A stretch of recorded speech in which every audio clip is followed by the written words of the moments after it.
বিপুল আসনে সারা বাংলাদেশের সরকার গঠনের পথে এই প্রথম মুহূর্তে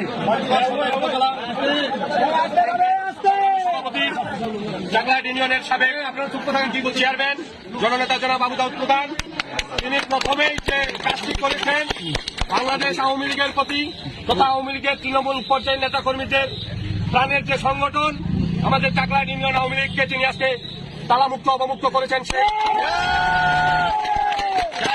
পাকিস্তান বানাতে চেয়েছিল, যারা বাংলাদেশের স্বাধীনতার পক্ষের প্রতিটি দলকে নিশ্চিহ্ন করার চিন্তা ভাবনা করে বাড়িতে অফিসে হামলা করে বন্ধ করে রেখেছিল, সেই অফিস আজকে প্রথমেই তিনি জাগলাট ইউনিয়ন আওয়ামী লীগ অফিস অবমুক্ত করলেন।